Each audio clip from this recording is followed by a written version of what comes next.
Thank you so much. Thank you. Please.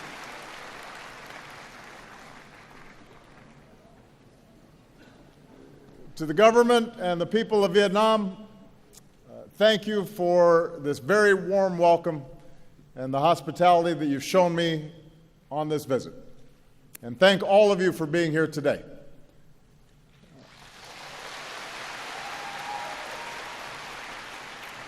We have Vietnamese from across this great country, including so many young people who represent the dynamism and the talent and the hope of Vietnam.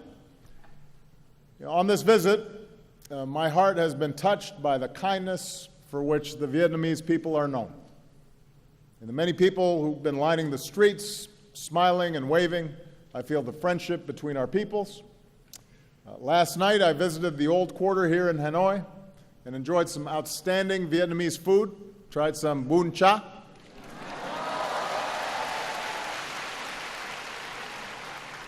Drank some beer Hanoi.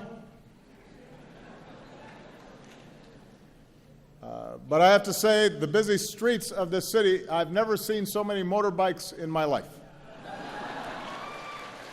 So I haven't had to try to cross the street so far, but maybe when I come back and visit, you can tell me how. I am not the first American president to come to Vietnam in recent times, but I am the first, like so many of you, who came of age after the war between our countries. When the last U.S. forces left Vietnam, I was just 13 years old. So my first exposure to Vietnam and the Vietnamese people came when I was growing up in Hawaii, with its proud Vietnamese American community there. At the same time, many people in this country are much younger than me. Like my two daughters, many of you have lived your whole lives knowing only one thing, and that is peace and normalized relations between Vietnam and the United States. So I come here mindful of the past, mindful of our difficult history, but focused on the future, the prosperity, security, and human dignity that we can advance together. I also come here with a deep respect for Vietnam's ancient heritage. For millennia, farmers have tended these lands, history revealed in the Dong Shun drums. At this bend in the river, Hanoi has endured for more than 1,000 years. The world came to treasure Vietnamese silks and paintings, and a great temple of literature stands as a testament to your pursuit of knowledge. And yet, over the centuries, your fate was too often dictated by others. Your beloved land was not always your own. But like bamboo, the unbroken spirit of the Vietnamese people was captured by Ly Chong Kiet. The Southern Emperor rules the southern land. Our destiny is writ in heaven's book. So today, we also remember the longer history between Vietnamese and Americans that is too often overlooked. More than 200 years ago, when our founding fathers, Thomas Jefferson, sought rice for his farm, he looked to the rice of Vietnam, which he said had the reputation of being whitest to the eye, best flavored to the taste, and most productive. And soon after, American trade ships arrived in your ports seeking commerce. During the Second World War, Americans came here to support your struggle against occupation. When American pilots were shot down, the Vietnamese people helped rescue them. And on the day that Vietnam declared its independence, crowds took to the streets of this city, and Ho Chi Minh evoked the American Declaration of Independence. He said, "All people are created equal. The Creator has endowed them with inviolable rights. Among these rights are the right to life, the right to liberty, and the right to pursuit of happiness." In another time, the profession of these shared ideals and our common story of throwing off colonialism might have brought us closer together sooner. But instead, Cold War rivalries and fears of communism pulled us into conflict. Like other conflicts throughout human history, we learned once more a bitter truth: that war, no matter what our intentions may be, brings suffering and tragedy.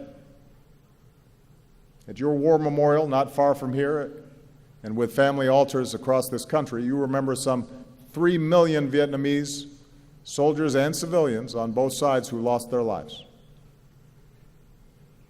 At our memorial wall in Washington, we can touch the names of 58,315 Americans who gave their lives in the conflict. In both our countries, our veterans and families of the fallen still ache for the friends and loved ones that they lost. Just as we learned in America that even if we disagree about a war, we must always honor those who serve and welcome them home with the respect they deserve, we can join together today, Vietnamese and Americans, and acknowledge the pain and the sacrifices on both sides. More recently, over the past 2 decades, Vietnam has achieved enormous progress, and today the world can see the strides that you have made. With economic reforms and trade agreements, including with the United States, you have entered the global economy, selling your goods around the world. More foreign investment is coming in, and with one of the fastest growing economies in Asia, Vietnam has moved up to become a middle-income nation. We see Vietnam's progress in the skyscrapers and high-rises of Hanoi and Ho Chi Minh City, new shopping malls and urban centers. We see it in the satellites Vietnam puts into space and a new generation that is online, launching startups and running new ventures. We see it in the tens of millions of Vietnamese connected on Facebook and Instagram. And you're not just posting selfies, although I hear you do that a lot. And so far, there have been a number of people who have already asked me for selfies. You're also raising your voices for causes that you care about, like saving the old trees of Hanoi. So all this dynamism has delivered real progress in people's lives. Here in Vietnam, you've dramatically reduced extreme poverty, you've boosted family incomes, and lifted millions into a fast-growing middle class. Hunger, disease, child and maternal mortality are all down. The number of people with clean drinking water and electricity, the number of boys and girls in school, and your literacy rate, these are all up. So this is extraordinary progress. This is what you have been able to achieve in a very short time.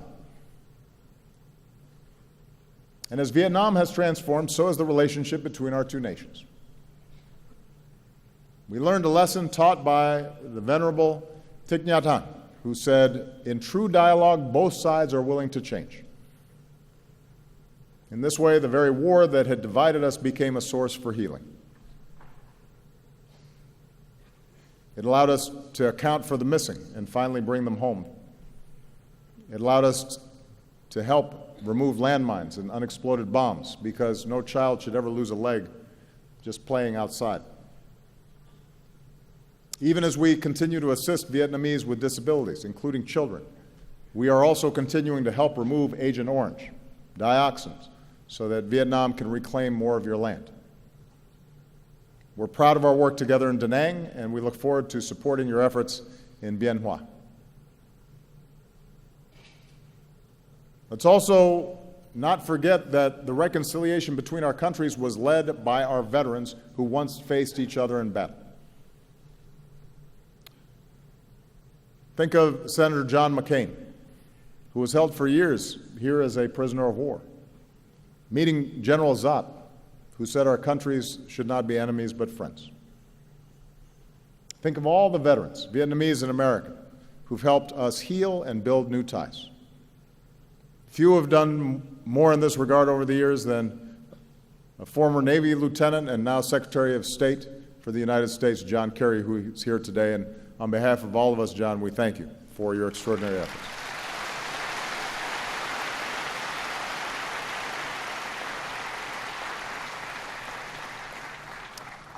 Because our veterans showed us the way, because warriors had the courage to pursue peace, our peoples are now closer than ever before. Our trade has surged, our students and scholars learn together. We welcome more Vietnamese students to America than from any other country in Southeast Asia.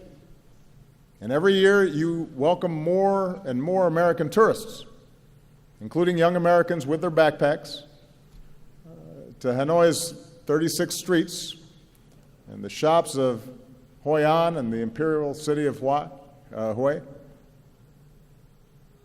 As Vietnamese and Americans, we can all relate to those words written by Van Cao. From now, we know each other's homeland.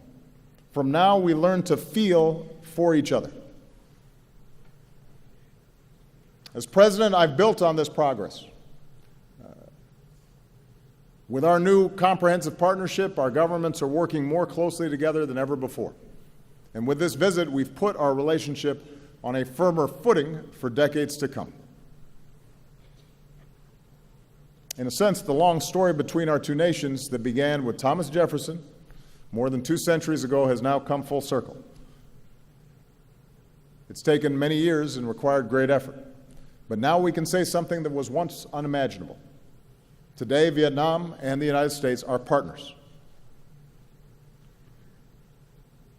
And I believe our experience holds lessons for the world. At a time when many conflicts seem intractable, seem as if they will never end, we have shown that hearts can change and that a different future is possible when we refuse to be prisoners of the past. We've shown how peace can be better than war. We've shown that progress in human dignity is best advanced by cooperation and not conflict. That's what Vietnam and America can show the world. Now, America's new partnership with Vietnam is rooted in some basic truths. Vietnam is an independent, sovereign nation, and no other nation can impose its will on you or decide your destiny.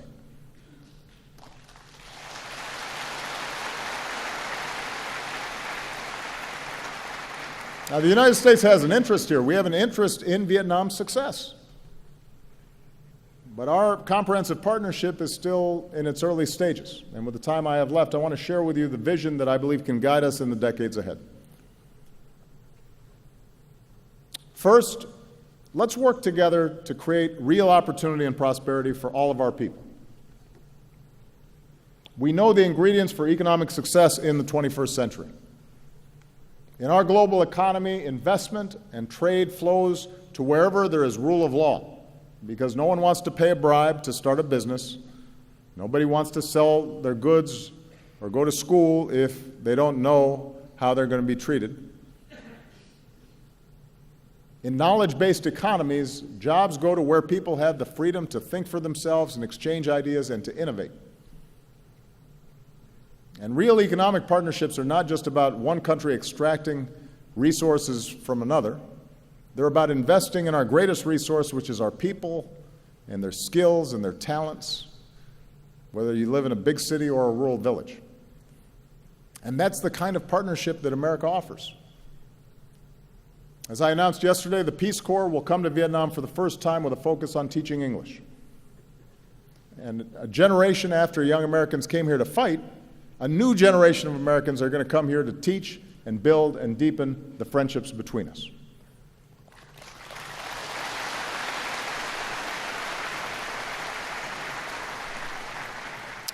Some of America's leading technology companies and academic institutions are joining Vietnamese universities to strengthen training in science, technology, engineering, mathematics, and medicine. Because even as we keep welcoming more Vietnamese students to America, we also believe that young people deserve a world-class education right here in Vietnam. It's one of the reasons why we're very excited that this fall the new Fulbright University Vietnam will open in Ho Chi Minh City, this nation's first independent nonprofit university, where there will be full academic freedom and scholarships for those in need.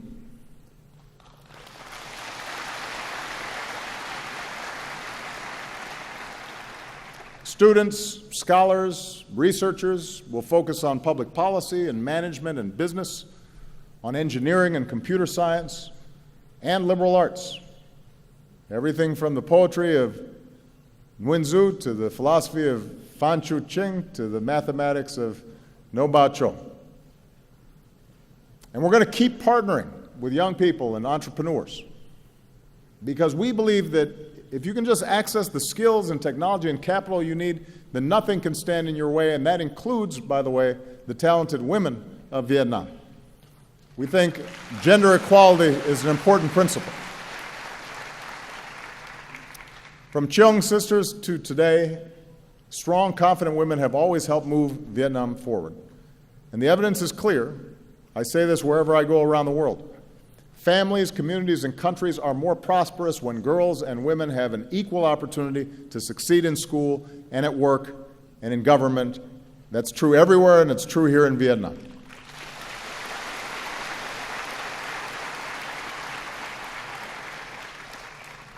We'll keep working to unleash the full potential of your economy with the Trans-Pacific Partnership. Now, here in Vietnam, TPP will let you sell more of your products to the world, and it will attract new investment. TPP will require reforms to protect workers and rule of law and intellectual property.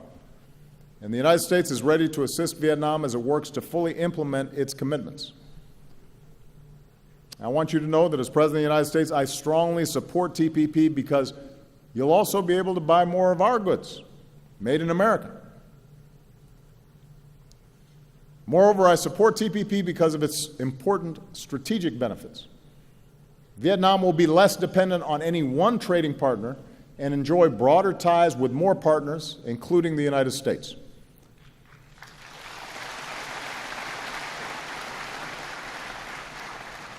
And TPP will reinforce regional cooperation. It will help address economic inequality and will advance human rights with higher wages and safer working conditions. For the first time here in Vietnam, the right to form independent labor unions and prohibitions against forced labor and child labor. And it has the strongest environmental protections and the strongest anti-corruption standards of any trade agreement in history. That's the future TPP offers for all of us, because all of us, the United States, Vietnam, and the other signatories, will have to abide by these rules that we have shaped together. That's the future that is available to all of us. So we now have to get it done for the sake of our economic prosperity and our national security. This brings me to the second area where we can work together, and that is ensuring our mutual security. With this visit, we've agreed to elevate our security cooperation and build more trust between our men and women in uniform. We'll continue to offer training and equipment to your Coast Guard to enhance Vietnam's maritime capabilities. We will partner to deliver humanitarian aid in times of disaster. With the announcement I made yesterday to fully lift the ban on defense sales, Vietnam will have greater access to the military equipment you need to ensure your security. And the United States is demonstrating our commitment to fully normalize our relationship with Vietnam.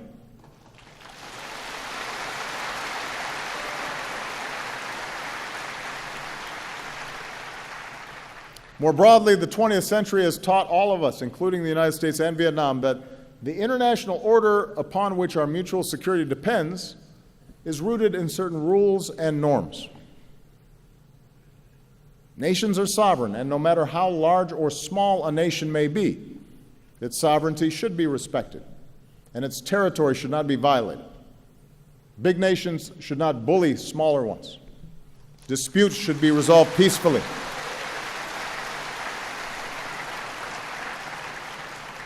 And regional institutions like ASEAN and the East Asia Summit should continue to be strengthened. That's what I believe, that's what the United States believes, and that's the kind of partnership America offers this region. I look forward to advancing this spirit of respect and reconciliation later this year when I become the first U.S. president to visit Laos. In the South China Sea, the United States is not a claimant in current disputes. But we will stand with partners in upholding core principles like freedom of navigation and overflight, and lawful commerce that is not impeded, and the peaceful resolution of disputes through legal means in accordance with international law. And as we go forward, the United States will continue to fly, sail, and operate wherever international law allows, and we will support the right of all countries to do the same.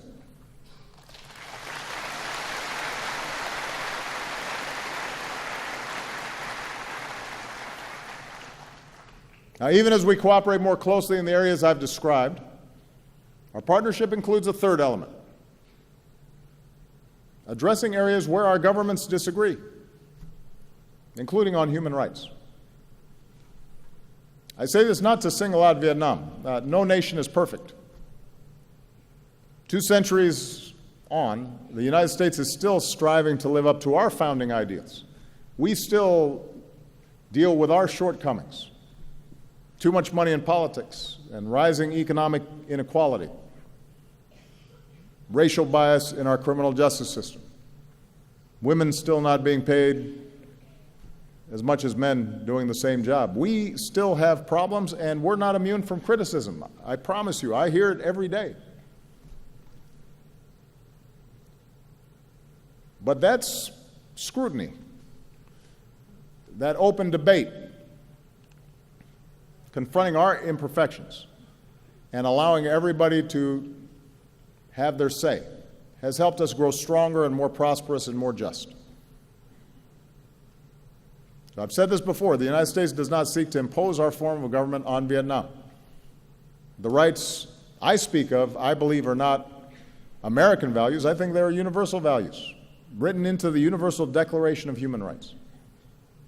They're written into the Vietnamese Constitution, which states that citizens have the right to freedom of speech and freedom of the press, and have the right of access to information, the right to assembly, the right to association, and the right to demonstrate. That's in the Vietnamese Constitution.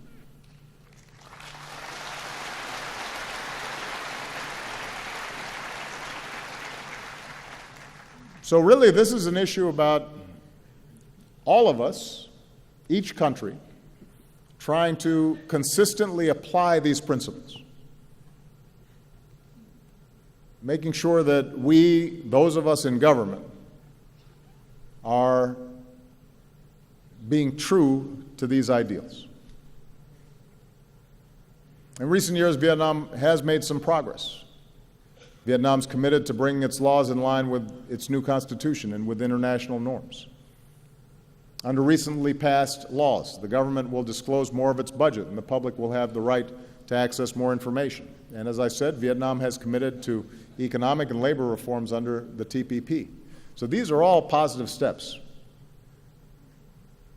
And ultimately, the future of Vietnam will be decided by the people of Vietnam. Every country will chart its own path, and our 2 nations have different traditions and different political systems and different cultures.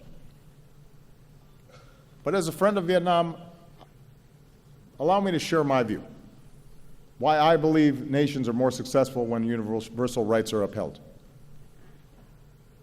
When there's freedom of expression and freedom of speech, and when people can share ideas and access the internet and social media without restriction, that fuels the innovation economies need to thrive. That's where new ideas happen. That's how a Facebook starts. That's how some of our greatest companies began. Because somebody had a new idea that was different, and they were able to share it. When there's freedom of the press, when journalists and bloggers are able to shine a light on injustice or abuse, that holds officials accountable and builds public confidence that the system works. When candidates can run for office and campaign freely, and voters can choose their own leaders in free and fair elections, it makes the countries more stable because citizens know that their voices count and that peaceful change is possible. And it brings new people into the system. When there's freedom of religion, it not only allows people to fully express the love and compassion that are at the heart of all great religions, but it allows faith groups to serve their own communities through schools and hospitals and care for the poor and the vulnerable. And when there's freedom of assembly and citizens are free to organize in civil society, then countries can better address challenges that government sometimes cannot solve by itself. So it is my view that upholding these rights is not a threat to stability, but actually reinforces stability and is the foundation of progress. After all, it was a yearning for these very rights that inspired people around the world, including Vietnam, to throw off colonialism. And I believe that upholding these rights is the fullest expression of the independence that so many cherish, including here, in a nation that proclaims itself to be of the people, by the people, and for the people. Vietnam will do it differently than the United States does. And each of us will do it differently from many other countries around the world. But there are these basic principles that I think we all have to try to work on and improve. And I say this as somebody who's about to leave office. So I have the benefit of almost 8 years now of reflecting on how our system has worked and interacting with countries around the world who are constantly trying to improve their systems as well. Now, finally, our partnership, I think, can meet global challenges that no nation can solve by itself. If we're going to ensure the health of our people and the beauty of our planet, then development has to be sustainable. Natural wonders like Ha Long Bay and Sundong Cave have to be preserved for our children and our grandchildren. Rising seas threaten the coasts and waterways on which so many Vietnamese depend. And so, as partners in the fight against climate change, we need to fulfill the commitments we made in Paris, and we need to help farmers and villages and people who depend on fishing to adapt and to bring more clean energy to places like the Mekong Delta. This is a rice bowl of the world that we need to feed future generations. And we can save lives beyond our borders. By helping other countries strengthen, for example, their health systems, we can prevent outbreaks of disease from becoming epidemics that threaten all of us. And as Vietnam deepens its commitment to UN peacekeeping, the United States is proud to help train your peacekeepers. And what a truly remarkable thing that is. Our two nations that once fought each other now standing together and helping others achieve peace as well. So in addition to our bilateral relationship, our partnership also allows us to help shape the international environment in ways that are positive. Now, fully realizing the vision that I've described today is not going to happen overnight, and it is not inevitable.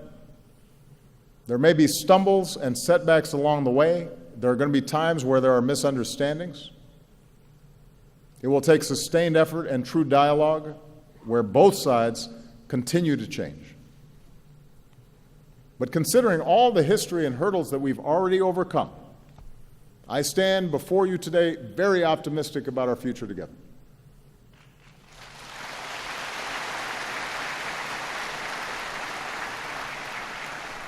And my confidence is rooted, as always, in the friendship and shared aspirations of our peoples. I think of all the Americans and Vietnamese who have crossed a wide ocean, some reuniting with families for the first time in decades, and who, like Jin Kong Sun said in his song, have joined hands in opening their hearts and seeing our common humanity in each other.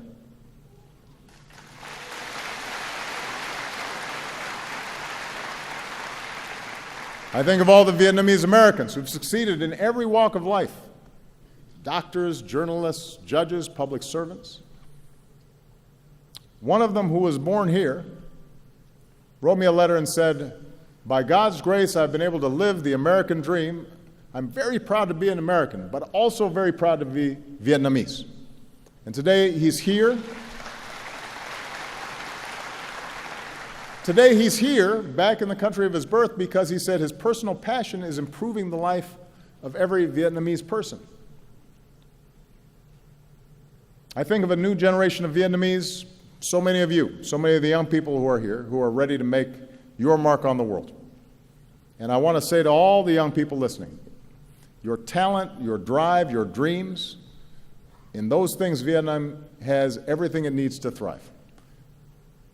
And your destiny is in your hands.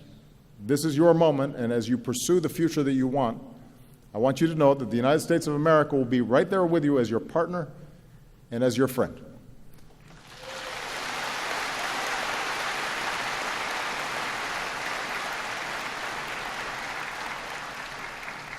And many years from now, when even more Vietnamese and Americans are studying with each other, innovating and doing business with each other, standing up for our security and promoting human rights and protecting our planet with each other, I hope you think back to this moment and draw hope from the vision that I've offered today.